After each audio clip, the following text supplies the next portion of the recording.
Welcome po sa G-Trick TV. Nandito na naman tayo sa ating mga tutorial about glass in aluminum installation, lalo na sa mga presyo nito. Mga kalods, update tayo sa presyo natin ngayon sa ating mga sliding window. Ituturo ko sa inyo ang mga iba't ibang size ng ating sliding window at ang ibigay ko sa inyo na presyo yung mga tinted glass lang muna para sa susunod naman yung iba. Mga kalods, tingnan natin ang mga size at ang mga presyo nila. Tingnan natin mga kalods. Ito na mga kalods, mayroon akong mga listahan dito na sa mga presyuhan ng ating mga sliding window at saka ang mga sukat ng ating sliding window. Narito mga kalods, ang sukat ng ating window na 2 feet by 3 feet. Sa feet ko lang ito sa inyo mga kalods ay nasa 2,000 ang ating sliding window. Kahit analog or PC white, yung analog, yung itim na frame na ginagamit natin, kahit ang tinted na glass na gamitin, tinted blue, tinted dark gray, o tinted brown. Kahit anong mga klase ng glass, basta tinted lang. Ito po ang mga presyo. Ang 2x3, 2,000. Ang 2x3.5, 2,300. Ang 2x4, nasa 2,600. Ang 2.5 by 3 nasa 2,450. 2.5 by 4, 3,200. Ang 2.5 by 4.5 ay nasa 3,575 pesos. Ang 2.5 by 5 nasa 3,950. Ang 3 by 3, 2,900. Ang 3 by 3.5, 3,350. Ang 3 by 4, 3,800.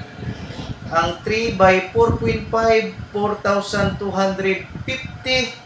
Ang 3 by 5, 4,700. Ang 3 by 6, 5,400.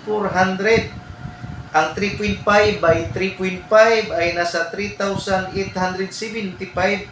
Ang 3.5 by 4, 4,400. Ang 3.5 by 4.5 ay nasa 4,925. Ang 3.5 by 5 ay nasa 5,250. Ang 4 by 4 ay nasa 4,800. Ito po ang 4 by 4 na standard size na sa CM pa ay 120 by 120. Ang 4 by 4.5 nasa 5,400. Ang 4 by 5 ay nasa 6,000 sarado. Ang 4 by 6 ay nasa 7,200. Ang 4 by 7 ay nasa 8,400. Ang 4.5 by 5 ay nasa 6,750. Yan lang po guys, mga kalods, ang ating napipresyuhan, ang iba-ibang sukat ng ating sliding window. Mga kalods, ay kung medyo marami po ang sliding window na ipagawa, magbibigay kami ng previous, lalo na kung malayo, pre-transpo, at saka magbigay kami ng 5% discount kung medyo marami na ang mga window natin.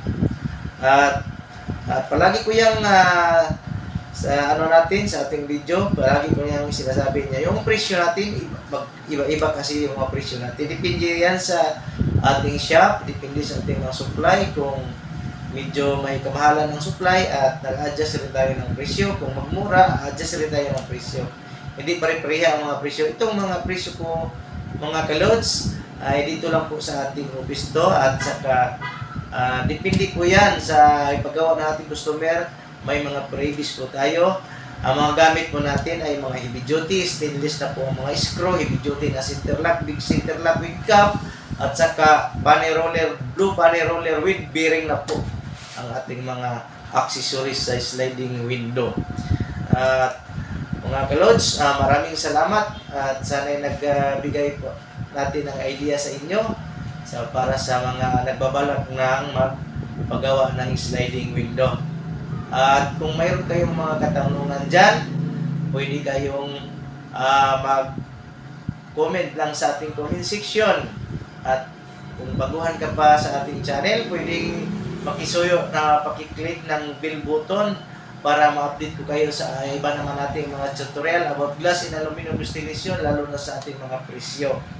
Mga update po yan mga kalods sa ating presyo ngayon. Kung may mga katanungan sa mga size ng mga bitana nyo, i-comment nyo lang dyan sa ating comment section. At kung gusto, maki-like at maki-share sa iba para ang iba naman ay makaalam kung sa mga presyo natin. Maraming salamat sa inyo lahat mga kalods. God bless everyone.